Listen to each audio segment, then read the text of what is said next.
last time we explored the Mahayana sect of Buddhism, and that was the second sect that we've explored in this course.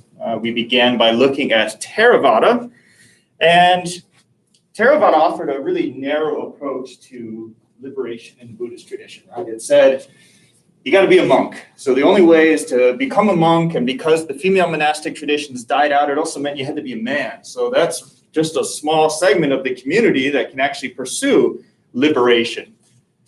But when we looked at Mahayana last time, we saw a real openness that people of diverse backgrounds and by using diverse means could hope to achieve liberation. For example, we learned about the Pure Land denomination of Mahayana Buddhism, where not only did you not have to become a monk, but all you had to do was express your faith and devotion to this bodhisattva called Amitabha.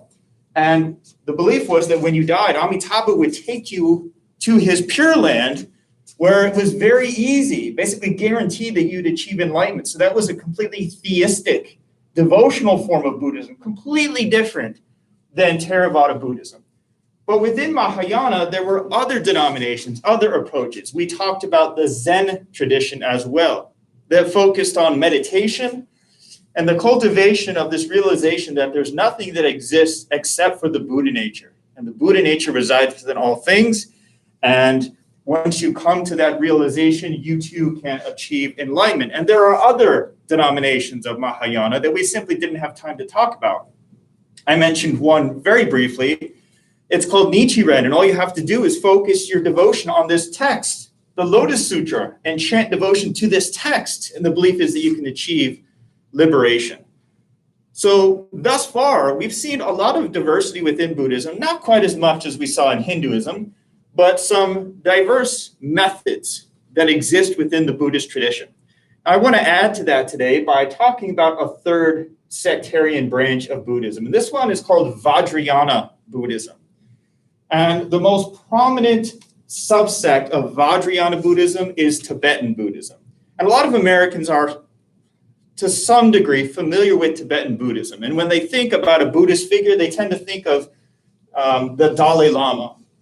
The Dalai Lama, or more specifically, the 14th Dalai Lama, is still alive. He's in his, I think, mid-80s. He's like 86, so I'm not sure how many years he has left. But he's a pretty well-known figure here in the United States.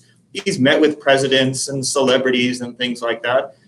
And so Americans generally have some awareness of Tibetan Buddhism, albeit without quite understanding where it fits within the overall picture of Buddhism. Well, by the end of today's lecture, you'll have a much better understanding. Tibetan Buddhism is, in fact, just one form or denomination of a broader sect called Vajrayana Buddhism.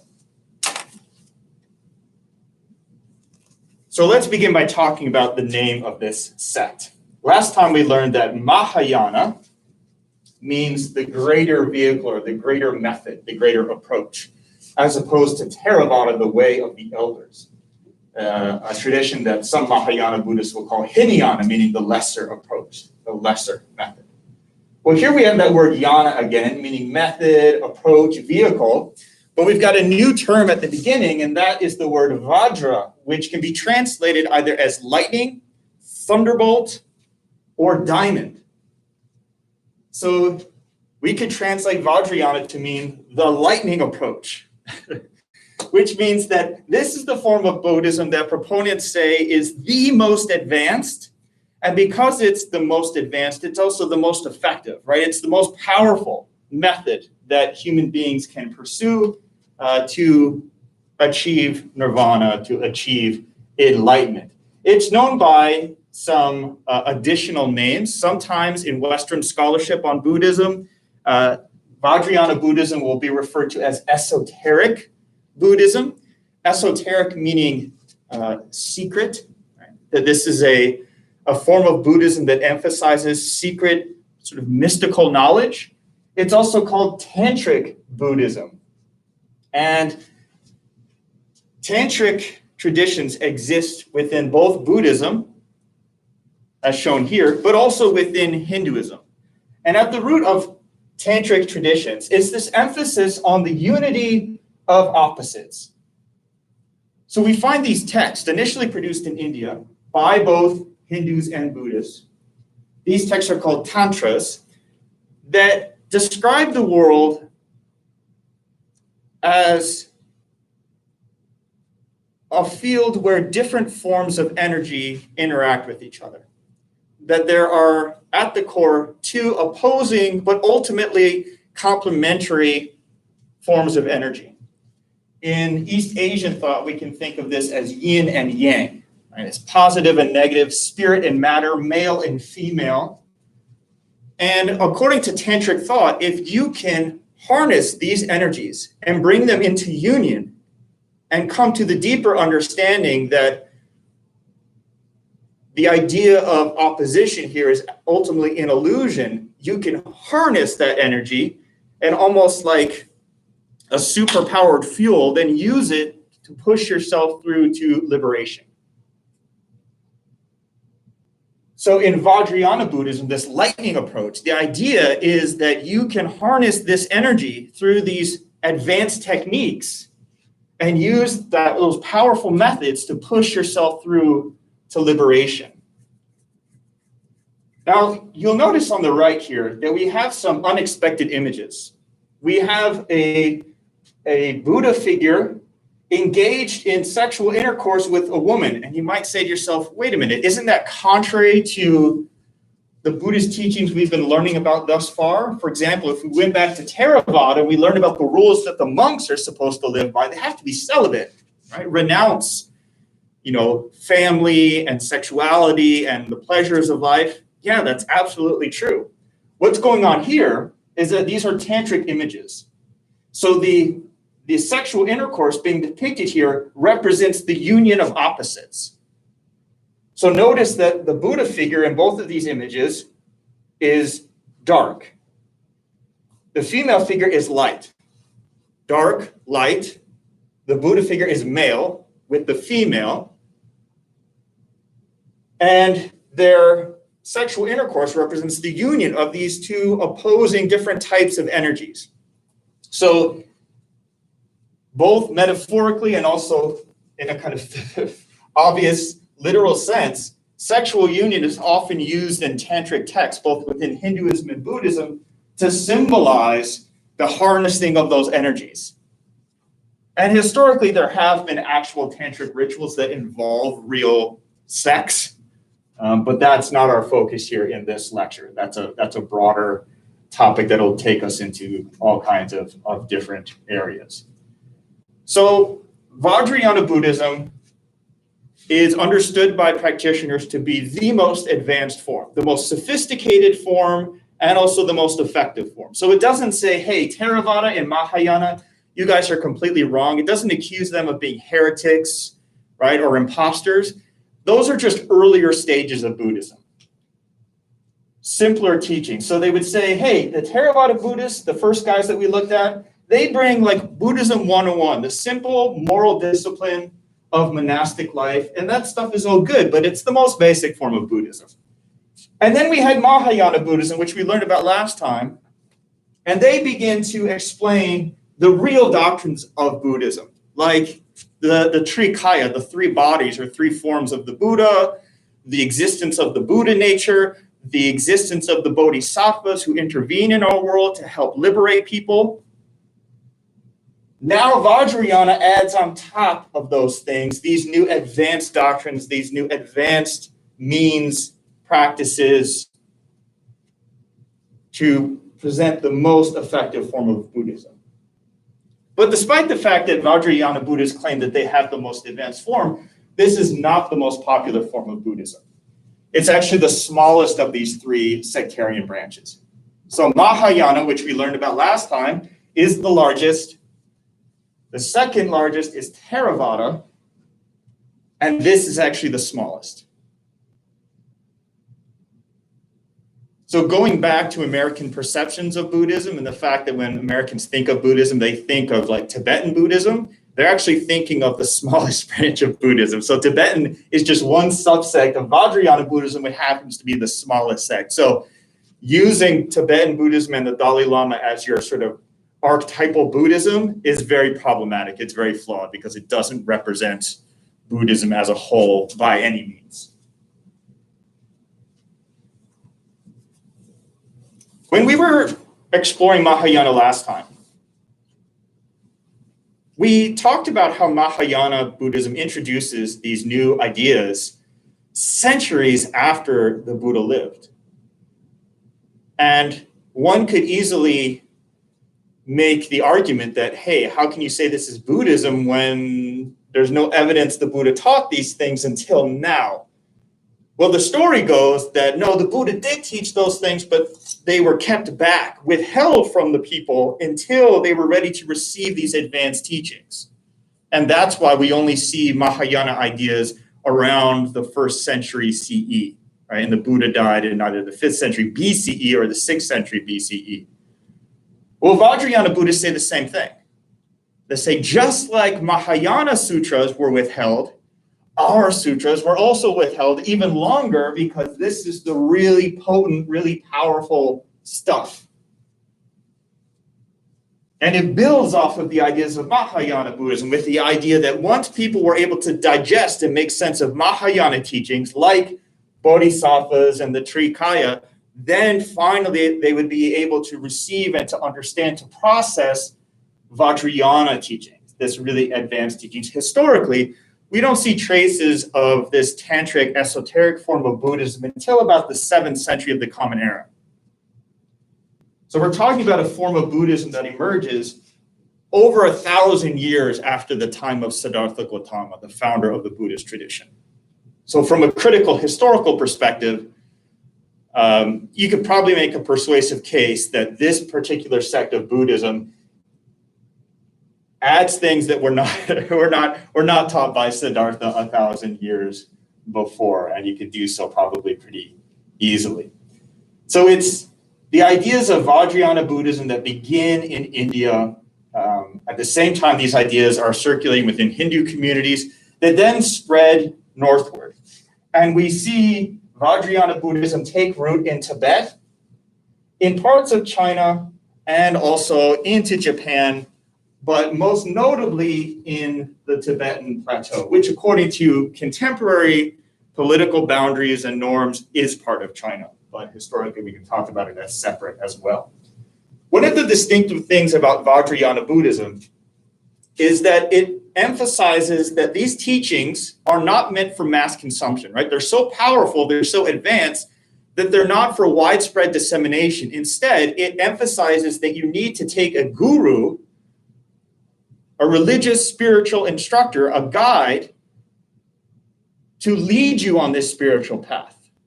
And we learned about gurus in our study of Hinduism, right? That some Hindus choose to take a guru in order to lead them, to teach them, give them personalized instruction in their spiritual journey. Well, Vajrayana Buddhism says that everyone needs a guru to pursue this advanced Buddhist path.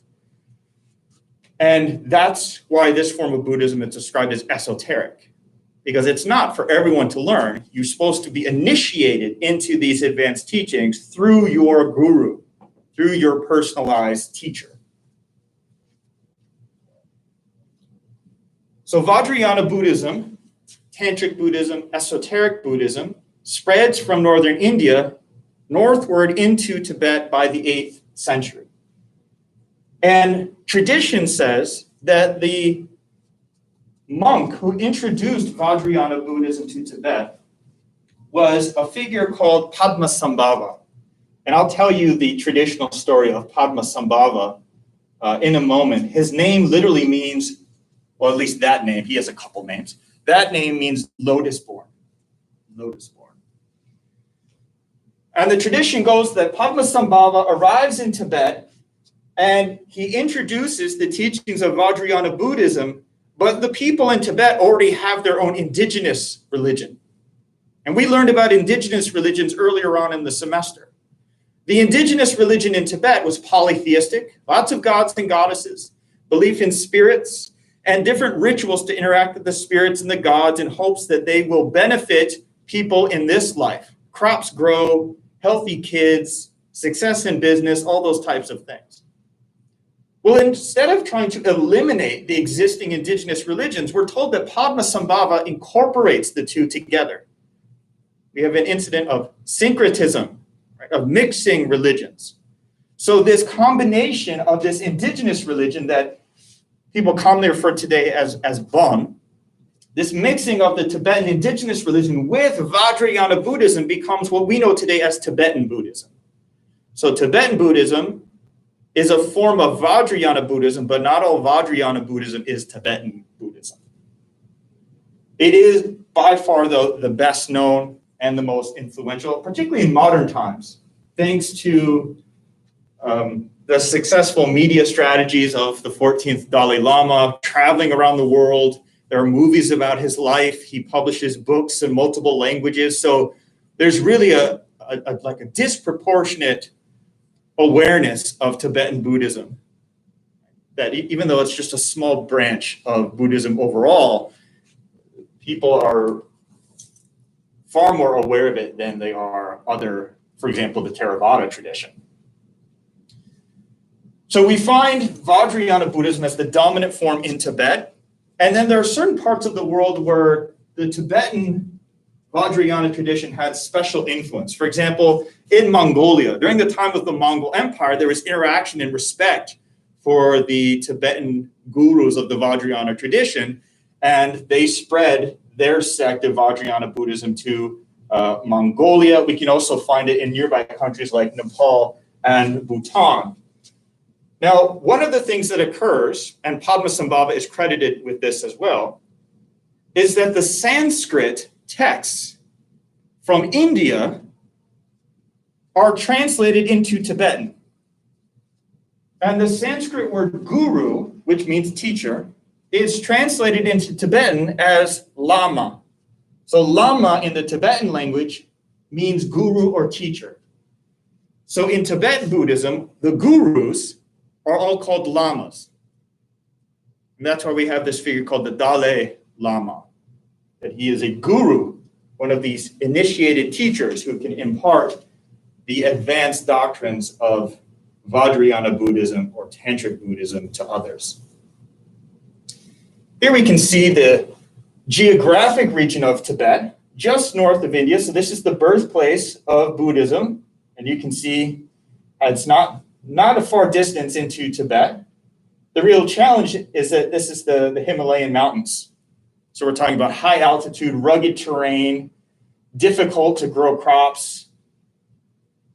There we have Nepal and Bhutan. These are other regions where Tibetan Buddhism has had influence. And then Mongolia is up here. And at the beginning of the semester, when I had you do the map assignment, you found a site called Lhasa.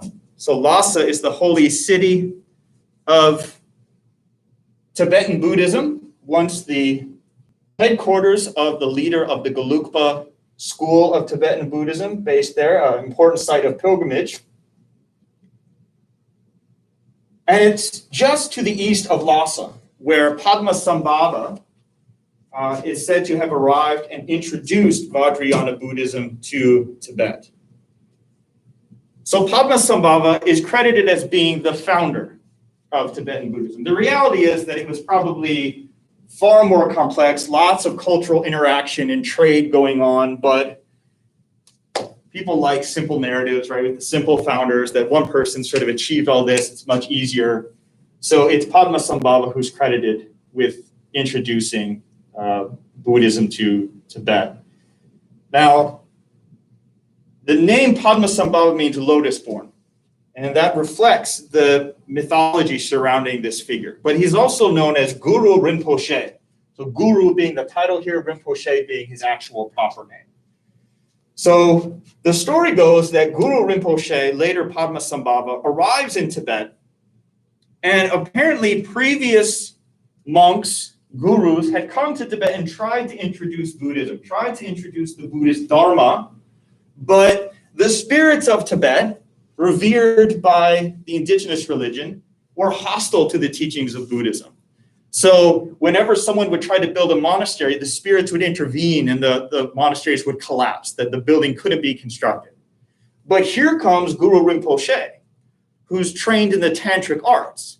And so using his ability to harness the energies of the universe, he's able to get the spirits to submit and actually channels their energies into the construction of the monastery. So it is Guru Rinpoche or Padmasambhava who is the first to successfully build a Buddhist monastery in Tibet.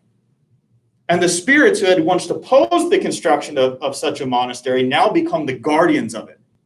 Right? So you have this powerful spiritual force protecting the monastery against any hostile powers. That story alone is really interesting because it just further consolidates the idea that Tibetan Buddhism is a mixture of these two things.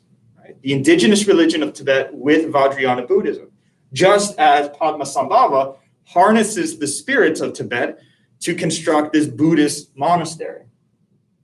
So having constructed this monastery just to the east of what is now the holy city of Lhasa, he oversees the translation of Sanskrit tantric texts into the Tibetan language. We have words like guru, becoming lama, and so forth. And due to his historical importance for Buddhists in Tibet, over the centuries, stories about him grow more and more extravagant. So Tibetan Buddhists come to regard Guru Rinpoche or Padmasambhava as having been an earthly incarnation of Amitabha, the Bodhisattva of infinite light, who's at the center of the Pure Land denomination of Mahayana Buddhism. We learned about him last time. And even further, they say that Guru Rinpoche didn't have human parents, that he manifested in the form of a little boy in a lake on top of a lotus blossom with neither a human father nor mother. He simply manifested in our world. And we know already that a lotus blossom is a symbol of liberation and enlightenment in South Asian religions. So it's because of that story in particular that Guru Rinpoche is known as Padmasambhava, which literally means lotus born, because he was born out of a lotus without human parents. So this is a statue of Padmasambhava. Here we see a depiction of him, and he is deeply revered in the Tibetan tradition. Basically on par with Siddhartha the Buddha himself. That's how highly regarded he is in the Tibetan tradition. But he's not a figure that, for example, if we were to go and look at Mahayana Buddhists in Japan, a figure that would be of any significance. So he's unique to the Tibetan tradition. Here is the monastery that Padmasambhava is said to have established back in the 8th century, harnessing the spirits. And here we see a statue of Padmasambhava being carefully cleaned by a Tibetan Buddhist monk.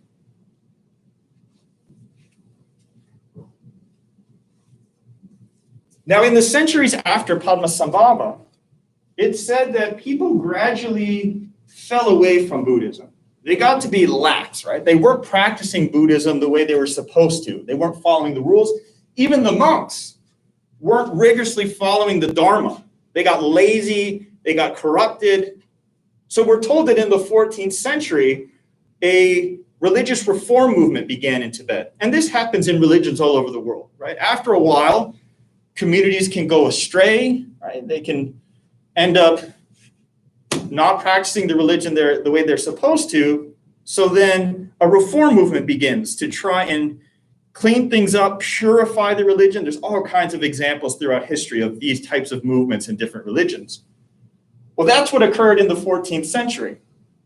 A group of reformist monks who want to correct the community and get them to practice a pure or correct form of Vajrayana Buddhism take shape, and they're called the Gelugpa. The Gelugpa means the proponents or the party of virtue, champions of virtue. And to distinguish themselves from other Tibetan Buddhist monks at this time, they wear a very distinctive hat. So all the monks wore hats, but the Gelugpa wore yellow hats, which made them stand out. And it's very common for Westerners, for outside observers, to refer to the Gelugpa as the yellow hats. And there we can see an image of the distinctive yellow hats worn by the Gelugpa monks of Tibet. Well, the Gelugpa ended up being tremendously successful. These reformist monks ended up becoming the most powerful, most influential monastic order in all of Tibet. And as such, the leader, the chief lama, the chief guru of the Gelugpa ended up being regarded as the leader of Tibet, both a religious and a political leader. In legitimizing the authority of this figure, the Gelugpa developed the belief that their lead lama, their top guru, is actually one being who has been reincarnated. So when their leader dies, the belief is that they will go and discover his reincarnation. They'll find a newly born Tibetan boy, and they'll test the child and determine whether this is the reincarnation of their leader. If they find the correct child, then they'll raise that child to be their new leader. So the top lama of the Gelugpa is regarded as a reincarnation of the previous leader. And there's an interim leader in between, the Panchen Lama. But to add to the significance of the leader of Gelugpa, just as Tibetan Buddhists did with Padmasambhava, they regarded him as the incarnation of the Bodhisattva Amitabha, the Gelugpa developed the belief that the leader of their movement was none other than an incarnation, a physical manifestation of Avalokiteshvara, the Bodhisattva of compassion. We learned about Avalokiteshvara in my lecture on Mahayana Buddhism last time. In China, that Bodhisattva is called Guanyin. In Japan, that Bodhisattva is called Kannon. Well, during the reign of the third chief lama of the Gelugpa, the Mongols, who were very taken with Tibetan Buddhism, bestowed an honorary title on the chief lama. They called him the Dalai Lama, which is generally translated as ocean of wisdom, even if like word for word, that's not quite technically precise, but that gives you a general meaning. So thereafter, the leader of the Gelugpa is called the Dalai Lama. And Dalai Lamas are regarded as reincarnations of previous Dalai Lamas, as well as incarnations of the Bodhisattva of compassion. Not the Buddha, but the Bodhisattva of compassion. We are currently living in the age of the 14th Dalai Lama. And there you can see the 14th Dalai Lama. He is a very famous figure, recognized all over the world. Modern communication, television interviews, books, the internet, and so forth has made him a household name in the Western world. And he has lived in exile since 1959. What happened then? Well, in 1950, the Chinese government, which was under the control of the communists in the country, Chairman Mao Zedong, and we'll learn more about communist China and its impact on religion later on this semester, they invaded and annexed Tibet. They said, Tibet is part of China, so deal with it. And that's still the status quo to this day, that Tibet is part of China. Well, the communists said that religion is backwards, that we need to get rid of religion, right? Building off of the ideas of people like Karl Marx and Vladimir Lenin. And so that didn't leave much of a future for a Buddhist monk who serves as the leader of Tibet. And so he fled the country in disguise in 1959 and left into exile in India. And he has not returned to his home country ever since. So being in exile, he has traveled the world sharing the plight of Tibet, of Tibetan Buddhism, and trying to rally international support for Tibetan independence from China, but he has not proved successful. While there is considerable support, and really in the 1990s in particular, there was a real swelling of support and all kinds of activism for Tibet, but ultimately hasn't changed the status quo. So the 14th Dalai Lama is regarded as being a reincarnation of previous Dalai Lamas as well as the Bodhisattva of compassion. And when he dies, and as I said before, he's in his mid-80s, traditionally, the monks would then begin a search for his reincarnation, looking for a boy born after the death of the last Dalai Lama, checking for significant signs, symbols, or did any natural events occur at the time of the birth, those types of things. And then they subject the boy to a test. And the test involves taking objects that once belonged to the Dalai Lama and objects that did not, and then placing them in front of the boy on a table, and the boy has to correctly select which objects belong to him in a previous life. So let's say there's 2 begging bowls, there's 2 eyeglasses, there's 2 walking sticks. If the potential candidate for the next Dalai Lama is truly the reincarnation of the Dalai Lama, he'll come and look at the objects and easily pick out and say, oh, that's my staff, those are my glasses, this is my begging bowl, and those objects are not. If he passes all of that correctly, they recognize him as the new Dalai Lama. And the boy then grows up in the monastery. So while it's a great honor, if you are the parent of that child, there's also the tragedy if you lose your child, because the child then goes to live with the monks and spend their entire life as a monk studying Buddhist texts and so forth. And that's what happened to the 14th Dalai Lama. So he didn't have much of a childhood because he was whisked away to Lhasa to spend his life among monks and matters of state for the rest of his life. I see a question has come in. Good question, Grace. So Grace asks whether the family will ever see him again. So the family can still see him again, albeit acknowledging him as His Holiness, because he's the leader of Tibet and he's the significant figure.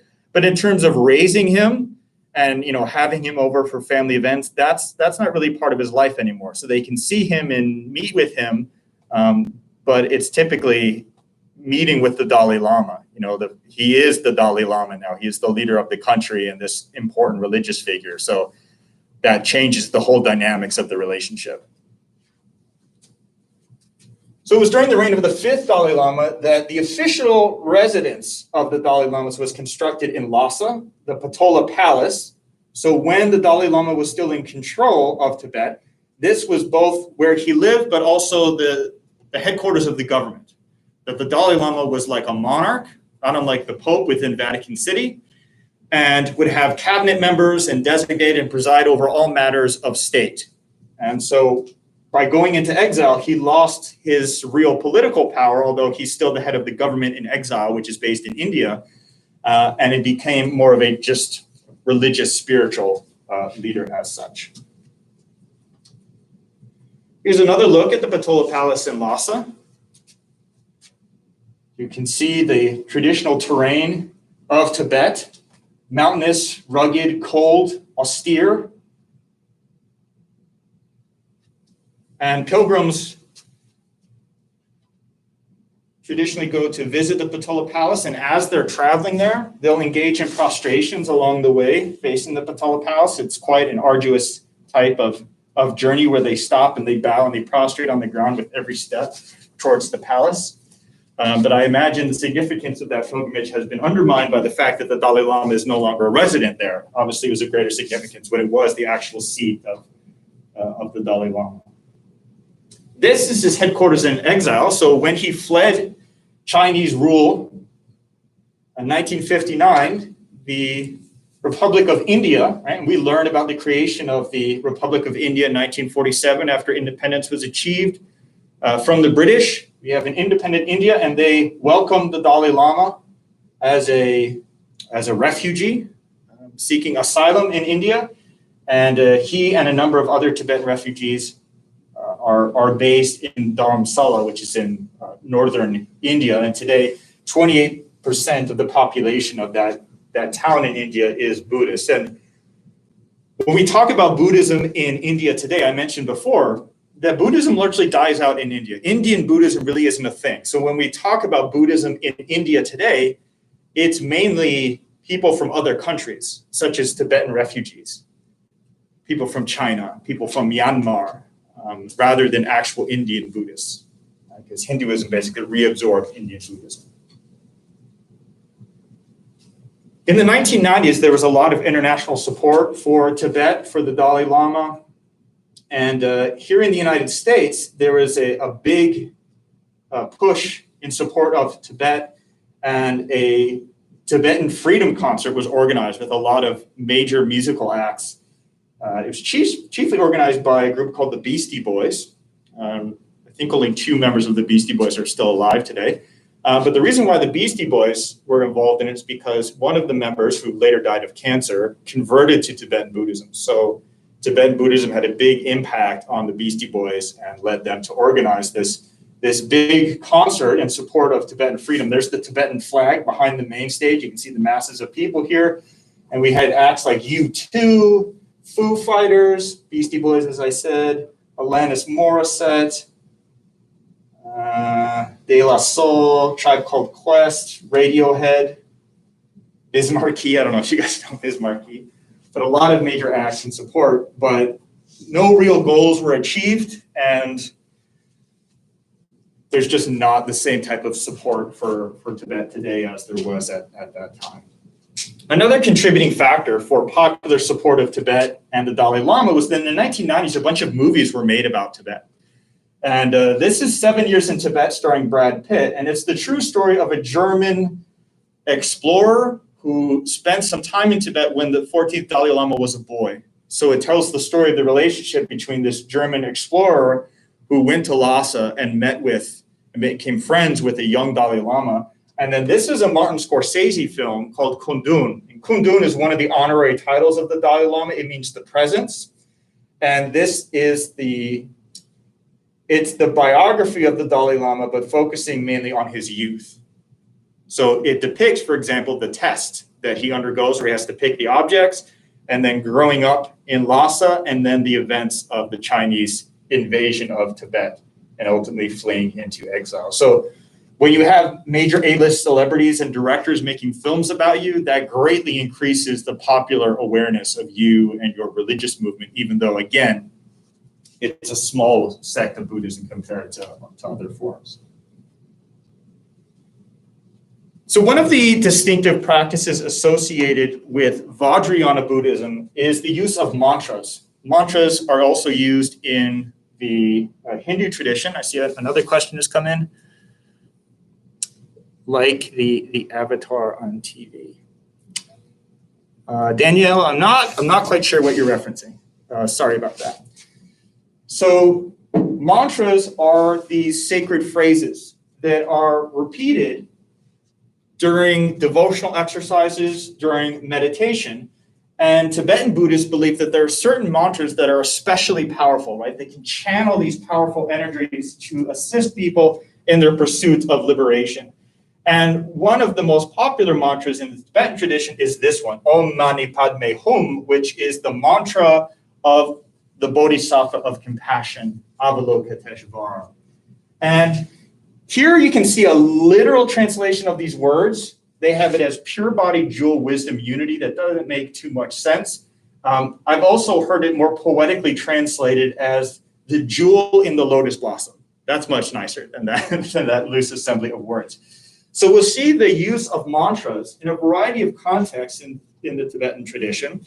Sometimes these mantras are chanted.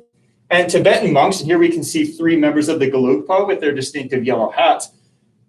Tibetan monks have developed this unique style of chanting, which is called throat singing in English, but it's multiphonic. So the distinctive thing about this chanting is that they're actually hitting 2 notes at once. They've trained their voices, and it sounds very guttural to hit 2 tones at 2 notes at once. And it has this really sort of eerie, unique sound, and I'll play you a sample.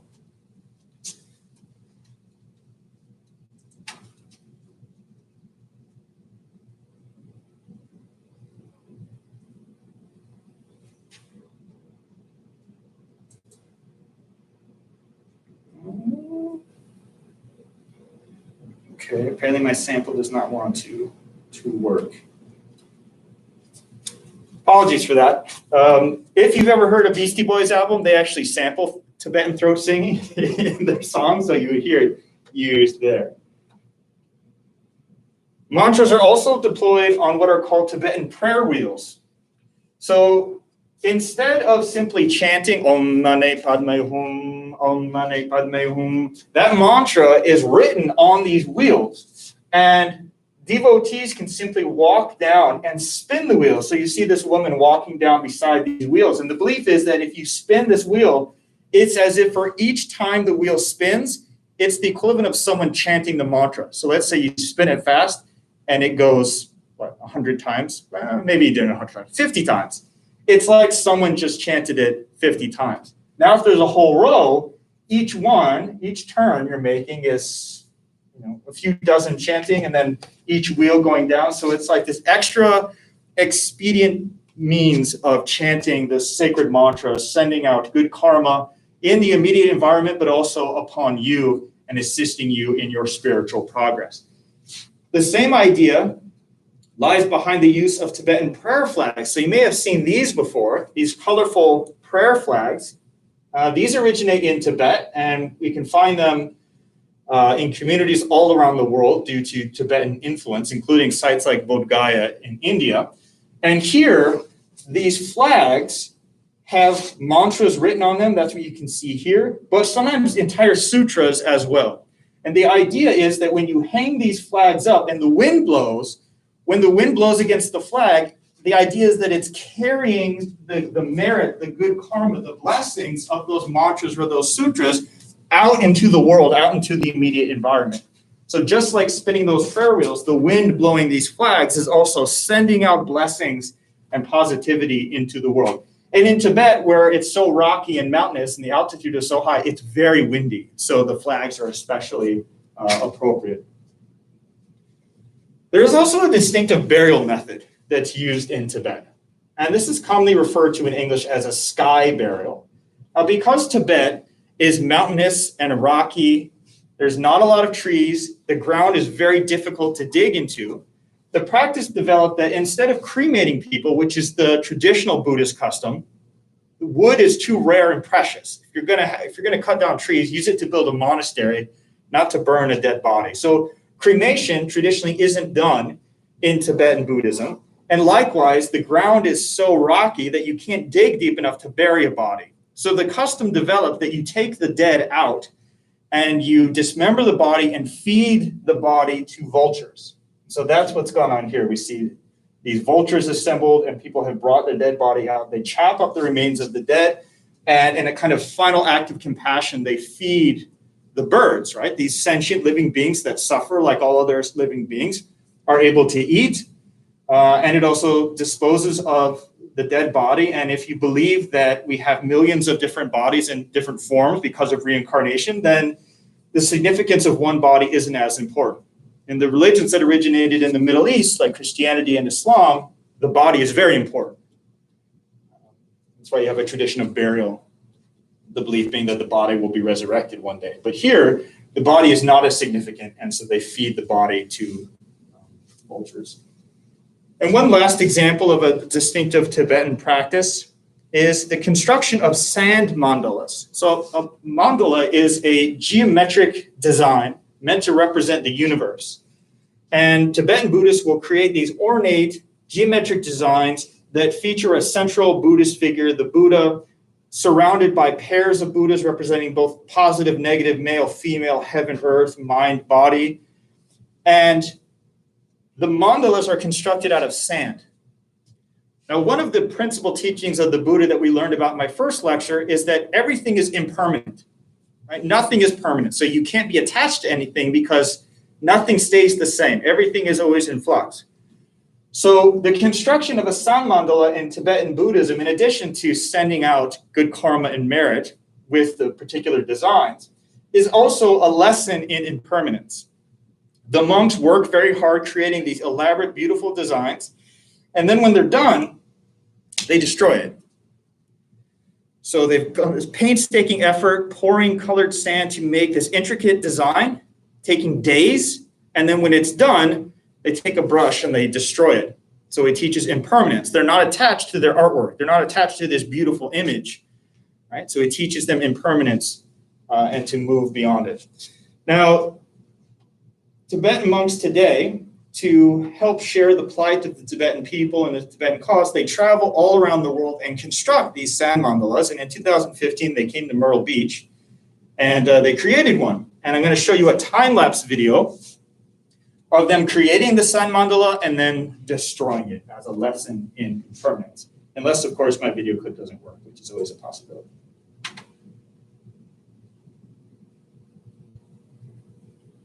working?